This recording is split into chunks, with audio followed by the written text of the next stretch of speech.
दोस्तों, आज हम जो कहानी सुनने जा रहे हैं यह रियल कहानी से इंस्पायर्ड है।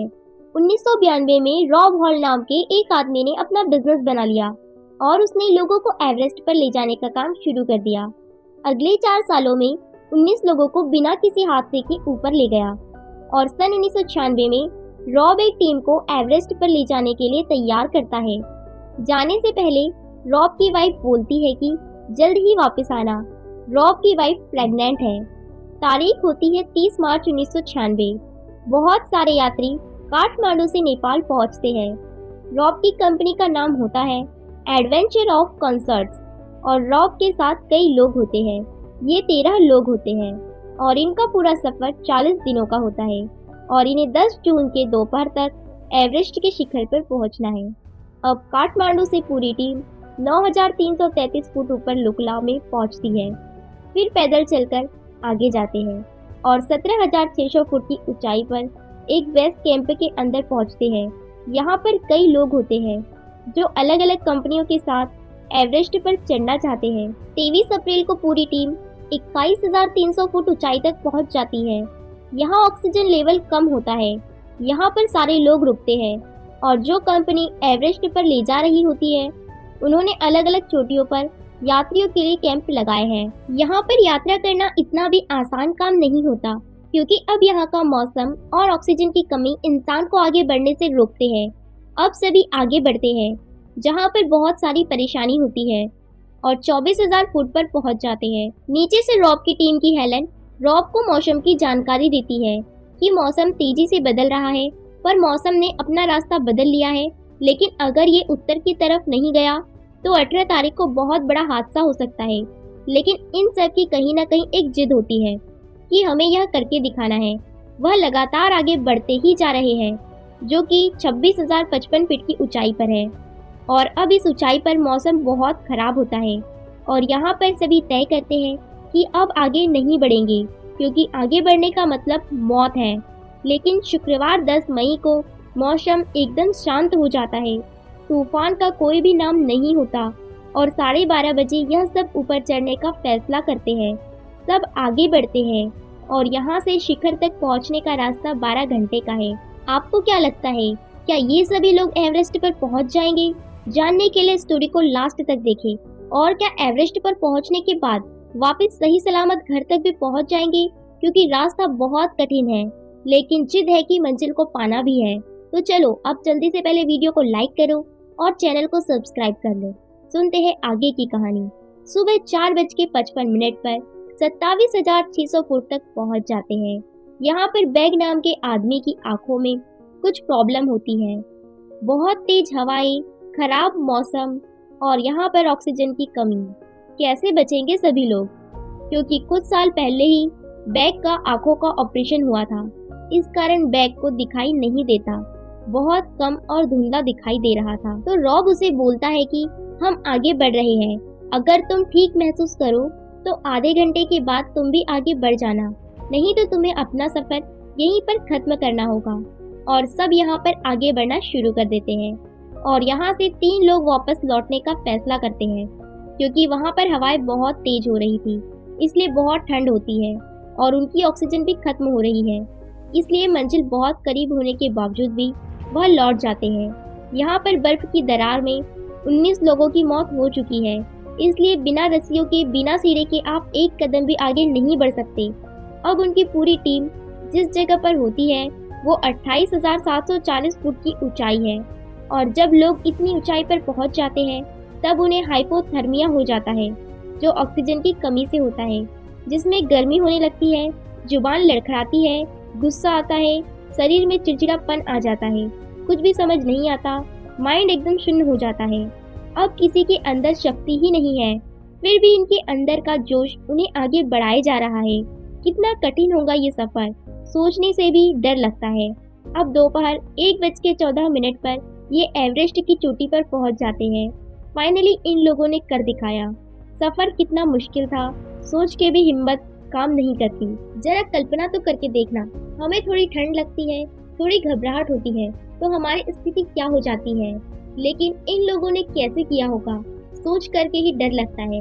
लेकिन जब मन अपने जिद पर आ जाए तो सब कुछ आसान भी तो हो जाता है।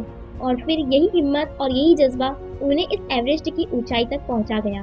और अब रॉब की टीम बहुत खुश होती है और कुछ ही देर में ये लोग वापस निकलने का फैसला करते हैं। वैसे प्लान के हिसाब से इन्हें 2 बजे तक वापस लौटना होता है, पर ये लेट हो जाते हैं और यहाँ पर बादल मंडराने शुरू हो जाते हैं और इन सब से अब सांस भी नहीं लिए जा रही होती है क्योंकि सबकी ऑक्सीजन सिलेंडर खत्म हो चुकी है।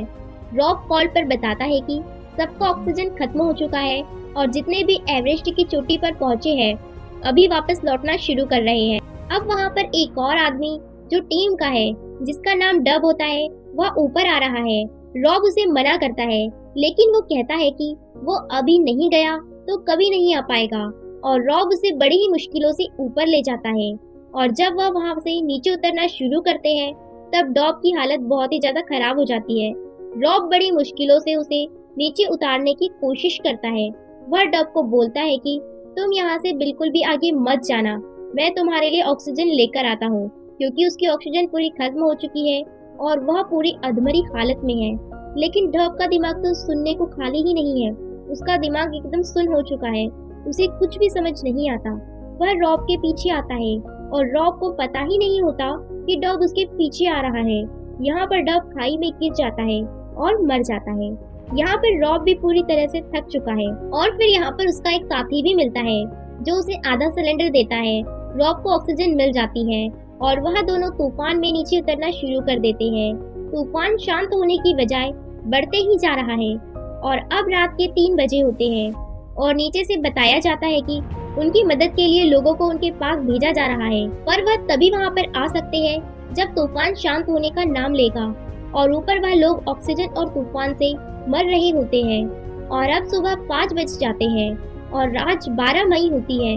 रॉब के साथ जो दूसरा साथी होता है, ठंड और तूफान से उसका दिमाग काम करना बंद कर देता है और जब रॉब खुद बेहोशी की हालत में होता है तब उसका साथी जैकेट उतार देता है और बोलता है कि मुझे बहुत ज्यादा गर्मी हो रही है, क्योंकि वह हाइपोथैलेमस का शिकार हो चुका है और वह ऊपर से स्लाइड कर जाता है। अब इनका रॉब से पूरी तरीके से संपर्क टूट चुका है।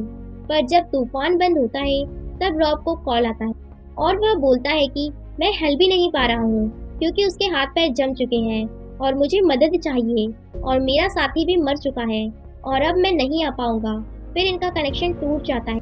फिर जब अगली बार कनेक्शन होता है तब उसे उसकी वाइफ से बात कराई जाती है, क्योंकि उसे अपनी वाइफ की बात सुनकर हिम्मत मिलेगी। उसकी वाइफ कहती है कि तुम्हें हार नहीं माननी है, तुम्हें चलते रहना होगा, कुछ ही देर में धूप निकल आएगी, किसी भी तरीके से नीचे आ जाओ, क्योंकि वहाँ पर हवाएं बहुत तेज होती हैं और बिना ऑक्सीजन के सांस लेने में तकलीफ हो रही होती है। फिर वह बोलता है कि मेरे हाथ जम चुके हैं। उसकी वाइफ बोली, तुम्हें चलते रहना होगा, ब्लड सर्कुलेशन रुकना नहीं चाहिए। और वह इसके बाद उठने की कोशिश करता है और वहीं दूसरी तरफ जो लोग उसे बचाने के लिए ऊपर गए होते हैं वह ऊपर चढ़ नहीं पा रहे होते, क्योंकि वहाँ पर बहुत तेज हवाएं होती है और उन्हें वापस आना पड़ता है। फिर नीचे से उसे कांटेक्ट करके बताया जाता है कि जो लोग तुम्हारी मदद करने के लिए आ रहे थे वह तेज हवाओं के कारण नहीं आ पा रहे।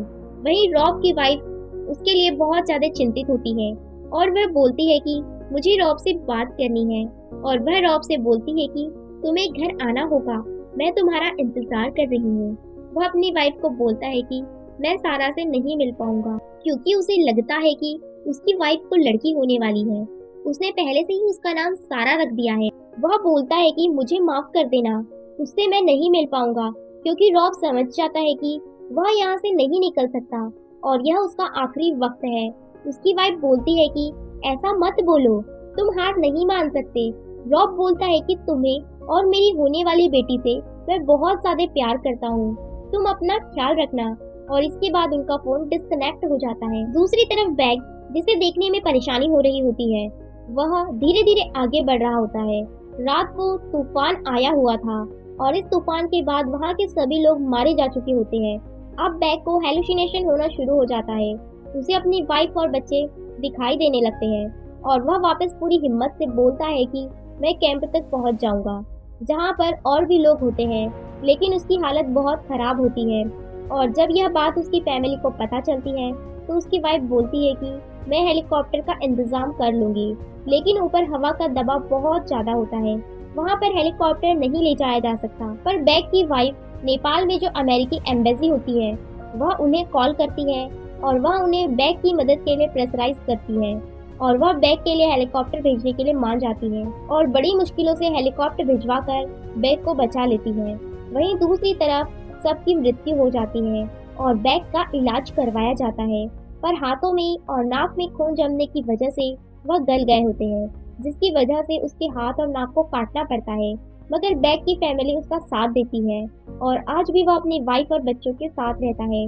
जुलाई 1996 में रॉब की बेटी होती है और उसका नाम सारा रखा जाता है क्योंकि रॉब यही चाहता था। दोस्तों, इस वीडियो को लाइक करके चैनल को सब्सक्राइब कर दीजिए और आपने इस स्टोरी से क्या सीख ली है मुझे कमेंट करके जरूर बताइए। आपकी एक कमेंट से मुझे बहुत ज्यादा मोटिवेशन मिलता है अगली वीडियो बनाने के लिए, इसलिए प्लीज एक कमेंट कीजिए, इस वीडियो का फीडबैक दीजिए। Thank you so much. अभी जो स्क्रीन पर वीडियो दिखाई दे रही है उन्हें भी जरूर देखना। मिलते हैं नेक्स्ट वीडियो में। Bye bye.